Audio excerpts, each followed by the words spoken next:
Magandang gabi sa inyong lahat, mga kadya. Ako si Jane. Matagal ko na rin gustong ilabas ang kwentong ito, pero ngayon ko lang nahanap ang lakas ng loob. Sabi nila, ang pag-ibig daw ay parang sugal. Minsan panalo, madalas talo. Pero paano kung pagkatalo mo, ang siyang naging dahilan para manalo ang taong pinakamahal mo? Kahit ang kapalit noon ay ang sarili mong paghihirap.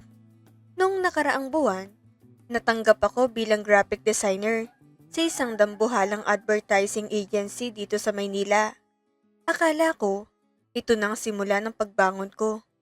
Akala ko, matatapos ng gabing puyat at pagod sa dalawang trabaho. Pero hindi ko alam, ang papasukan ko palang opisina ay pag-aari ng lalaking pilit kong kinalimutan sa loob ng 5 taon. Si Aaron, ang lalaking iniwan ko noong walang-wala siya. At ang lalaking ngayon ay CEO na ng kumpanyang kumuha sa akin. Balikan muna natin ang nakaraan, mga kadya. 5 taon nang nakakaraan. Nakatira kami ni Aaron sa isang maliit na apartment sa Makati. Masikip, mainit, at madalas ay noodles lang ulam. Ang maliit naming mesa, luma at may pila sa gilid, ay saksi sa aming tawanan at kwentuhan tuwing gabi. Masaya kami noon. Sobrang mahal namin ang isa't isa. Si Aaron, may malaking pangarap, ang magtayo ng sariling advertising agency. Sabi ko sa kanya noon, Aaron, ituloy mo lang yan. Nainiwala ako sa'yo. Ako munang bahala. Dahil wala kaming resources, ako ang nagtatrabaho. Double shift ako sa isang fast food chain sa umaga. Nagpapakilala sa sarili bilang maayos at maaasahang empleyado. Sa gabi naman, nagpi-freelance ako bilang layout artist sa maliit na projects. Poster, brochure, social media graphics.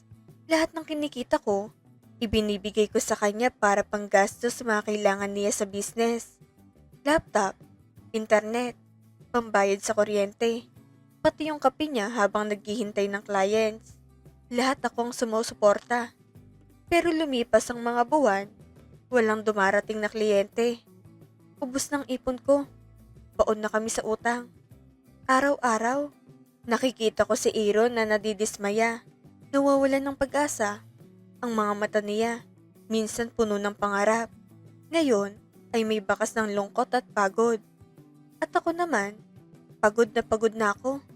Hindi lang physical exhaustion, kundi yung takot na baka bukas, palayasin na kami dahil hindi na kami nakakabayad ng renta.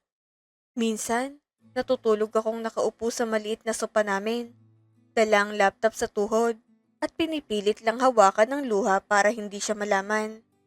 Hanggang sa dumating ang puntong nag-decide ako, kailangan ko na siyang iwan. Hindi dahil hindi ko na siya mahal, kundi dahil kailangan kong gumawa ng paraan na hindi niya alam. Noong araw na naghiwalay kami, tinawag niya akong gold digger. Sinabihan niya ako na iiwan ko raw siya dahil lang mahirap siya at walang mararating. Masakit, mga kadya. Sobrang sakit. Para bang tinalikuran niyang taong buong puso niyang minahal habang hindi niya alam ang kabuoang sakripisyo ko. Pero hinayaan ko siyang isipin yun kaysa sabihin ko sa kanya na ang totoo. Nangutang ako ng 500,000 sa isang private lender para lang magkaroon siya ng kapital na gagamitin niya sa susunod na buwan. Iniwan ko siya para magtrabaho ng triple para bayaran yung utang na yun. Para sa pangarap niya, para sa kanya, para sa pag-ibig namin na kailangan kong iligtas sa paraan na hindi niya naiintindihan noon. Fast forward sa kasalukuyan, first day ko sa trabaho, naka-corporate attire ako. Ang suot ko'y maayos na blouse at skirt. Maayos ang buhok ko. Sapatos kumikinang sa liwanag ng elevator lobby. Pero ang totoo, kinakabahan ako. Kailangan kong trabahong ito dahil hanggang ngayon, binabayaran ko pa rin yung interes ng utang na kinuha ko noon para kay Aaron. Bawat hakbang ko sa bagong opisina ay may halo ng excitement at kaba. Parang pagpasok sa panibagong yugto ng buhay ko.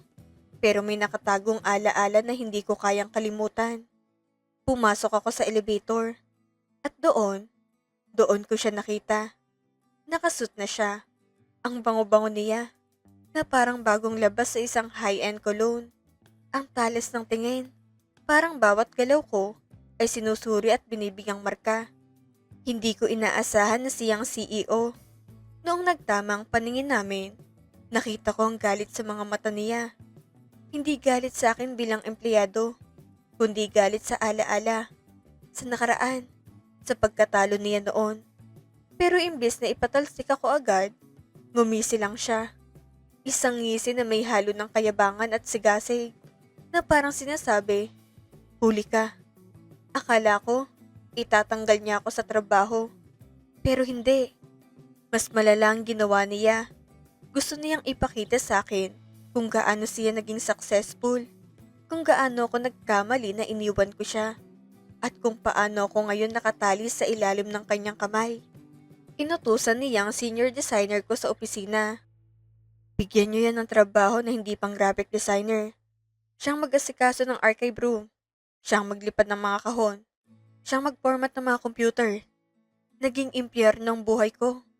Ang trabahong inaplayan ko ay malayo sa ginagawa ko. Ang mga araw ko, puno ng pag-aalangan, pawis at pangungutya. Pinapahiya niya ako sa harap ng ibang empleyado. Minsan, papatayin niya ang aircon sa area ko kahit nasa opisina kami ng tag-init. Kaya halos malantang katawan ko sa init.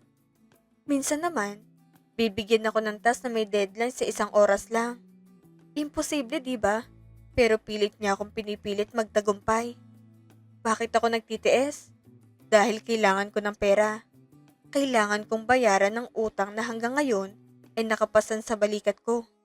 Dahil hindi sapat ang sahod ko sa kumpanya ni Aaron. Dahil sa dami ng deductions na ginagawa niya. Ewan ko ba kung legal ba yun? Pero ginagawa niyang miserable ang buhay ko. Kumuha ako ng part-time job bilang waiter sa isang upscale resto bar sa gabi. Isang gabi, bandang 11:00, pumasok ang isang grupo ng mga mayayaman. Ang ilaw sa restaurant ay malambot, parang halo ng candlelight at chandelier glow. Sa gitna nila, nandoon si Aaron, nakasuit, naka-Italian leather shoes, kasamang isang magandang babae, ang coworker niya raw. Nang makita niya ako, naramdaman ko ang panunuyo ng lalamunan ko. Naka-uniforme ko ng pang-waiter, puting blouse, black apron, at maikling skirt. Mukha kong basang sisiw, pawis, at stress halata sa muka. Kitang-kita ko ang pangungutya sa mga mata niya, at parang may paratang na bumabalot sa hangin. Tingnan mo, ito ang resulta ng pagpili mo noon. Jane, is that you? Tanong ng kasama niya. Nagsa-sideline ka pala rito. Hindi ako sumagot. Yumuko lang ako. Kinuhang order ng mga mamahaling steak at wine. Pilit iniingat ang kaluluwa ko na hindi magpakita ng hiya.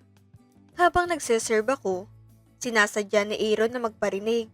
Boses niya malinaw at malamig. Alam mo, minsan talagang mga tao, lalapit lang sa'yo kapag nakita nilang nasa itaas ka na. Pero pag lugmo ka, iiwan ka na parang basura. Tumulo ang luha ko, pero agad ko itong pinunasan. Sa loob ng bibig ko, nagmumura at nagdarasal na matapos na lang gabing ito. Noong ilalapag ko ng tray ng pagkain, biglang tumayo ang kasama ni Aaron.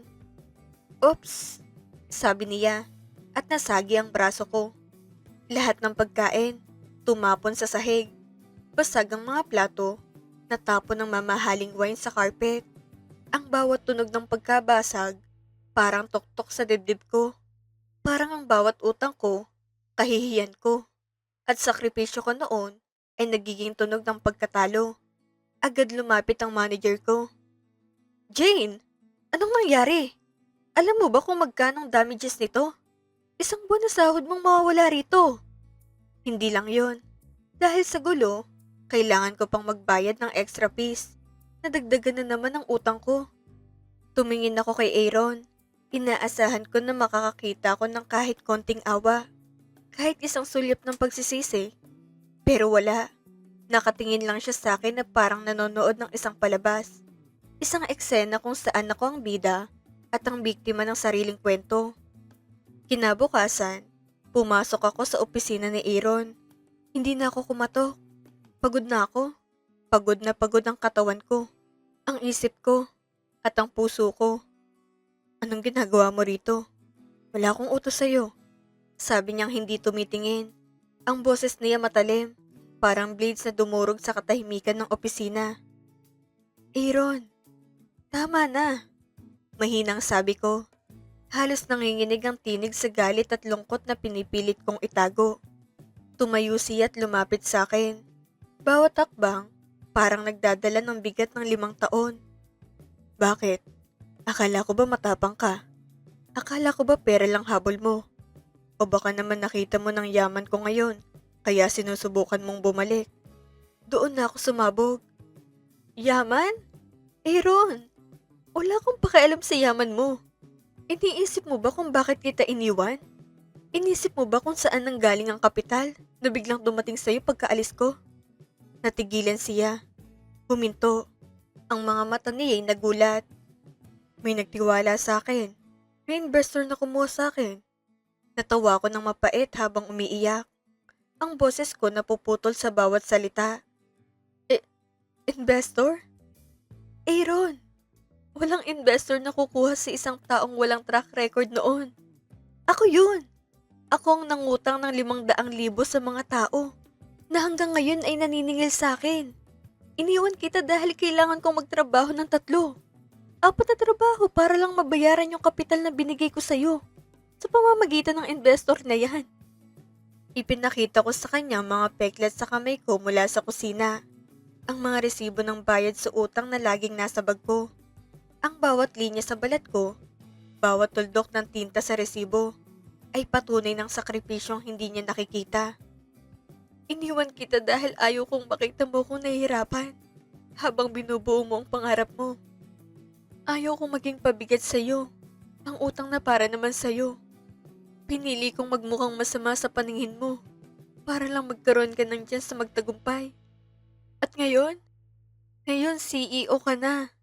Ito ka, dinudurog ang taong sumugal ng lahat para sa'yo. Hindi nakapagsalita sa Aaron. Nanlaki ang mga mata niya. At ang galit na kanina lang ay napalitan ng matinding gulat at pagtataka. Halos walang hangin sa opisina. Iniwan ko siyang tulala sa opisina niya.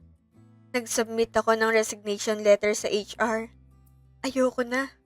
Bahala na kung saan ako kukuha ng pambayad. Basta ayoko nang makitang mukha niya. Umuwi ako sa maliit kong paupahan. Humiga ako sa kama at doon ko inayos ang lahat. Ang katawan ko'y pagod. Ang puso ko punong-puno na. At ang bigat na dinala ko sa loob ng 5 taon, parang biglang gumaan. Pero kasabay noon, ay dumating ang matinding panghihina. Nilimot ko munang mundo sa labas ng 4 na pader. Pinayagan ang sarili kong maluha at huminga ng malalim. Makalipas ang ilang oras, may kumakatok sa pinto ko. Malakas, paulit-ulit. Pagbukas ko, nandoon si Aaron. Basang-basa siya ng ulan. Ang buhok nakadikit sa muka, ang mga mata namumula, at may halo ng desperasyon at pagsisisi. Jane, sabi niya. Ang boses niya nanginginig. Parang anak na nagkakamali at nangangarap ng kapatawaran. Hindi ako nakapagsalita. Gusto ko siyang itaboy. Gusto kong ipakita na tapos na ako. Pero niyakap niya ako ng sobrang higpit. Halos walang iniwang espasyo sa pagitan namin. Jane, patawarin mo ko. Patawarin mo ko kung naging gago ko. Akala ko ako lang lumaban. Akala ko ako lang nasaktan. Umiyak siya sa balikat ko at sa loob ng mahigpit na yakap niya, si Aaron, ang CEO na kinakatakutan ng lahat sa opisina, ay naging isang bata lamang. Tao lang na humihingi ng tawad sa harap ko. Kinausap ko yung investor na sinasabi mo. Inamin niya sa akin ang lahat, Jane. Bakit mo ginawa yun? Bakit hindi mo sinabi sa akin? Dahil alam kong hindi mo tatanggapin yun kung alam mong galing sa utang ko. Sagot ko. Ang boses ko mahina pero matatag. Gusto kong magsimula ka ng malinis. Gusto kong makuha mong pangarap mo nang walang iniisip na bayarin. Pero ikaw ang nagbayad, Jane. Ikaw ang naghirap. habang ako nagpapakasarap sa tagumpay na ikaw nagtanim. Sabi ni Aaron. Ang tinig niya, puno ng pagninilay. Parang may bigat na hindi niya may alis. Hindi naging madali ang mga sumunod na araw. Sa isang iglap, binayaran ni Aaron ang lahat ng natitirang utang ko. Ang parehong utang na 5 taon kong pinasan, na nagpapakaba at nagpapagod sa bawat hakbang ko. Noong una, ayaw kong tanggapin. Tumayo ako at pinilit sabihin sa sarili ko, kaya ko to, paninindigan ko to. Pero niyakap niya ang aking kamay, malambing pero matatag, at sinabi, Jane, hindi ito bayad. Utang ko to sa'yo. Buhay kong utang ko sa'yo. Sa mga sandaling iyon, naramdaman ko ang bigat ng 5 taong sakripisyo at luha na unti-unting napapalitan ng ginhawa at katarungan.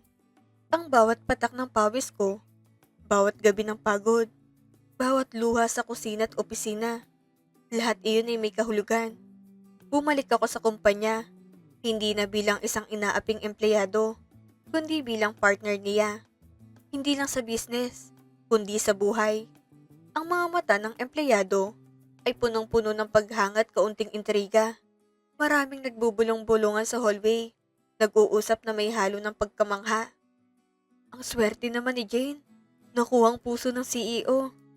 Ngunit ang hindi nila alam, bago naging CEO si Aaron, ako ang naging pundasyon ng bawat pader ng gusaling itinayo niya. Ang bawat desisyon, bawat kapital, bawat strategy, may halong pawis at sakripisyo na ako ang lihim na nagtaguyod. Ang tagumpay niya ay tagumpay ko rin. Sa huli mga kadya, natutunan ko na ang tunay na pag-ibig ay hindi lang tungkol sa pagsasama sa hirap at ginhawa. Minsan, ito ay tungkol sa pagbitiw para hayaan ng isa na lumipad, kahit ikaw ang maiwan sa lupa.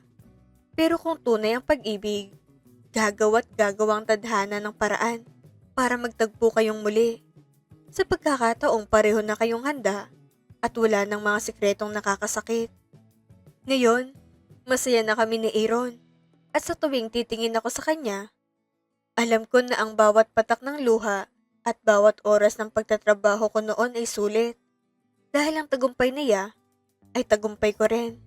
At ang pagmamahal namin ay mas matatag kaysa kailanman. Maraming salamat sa pakikinig ng aking confession. Sana ay may natutunan kayo sa kwento ko. Hanggang sa muli mga kadya. Ito si Jane, nag-iiwan ng mensaheng, huwag sumuko sa pag-ibig dahil ang tadhana ay laging may plano. Kung nagustuhan niyo ang kwentong ito, huwag kalimutang i-like ang video, mag-subscribe sa Ja Confessions, at i-click ang bell icon para lagi kayong updated sa mga susunod nating kwento. Anong opinion ninyo sa ginawa ni Jane para kay Aaron? Tama ba o mali? I-comment nyo lang sa ibaba. Hanggang sa muli, paalam.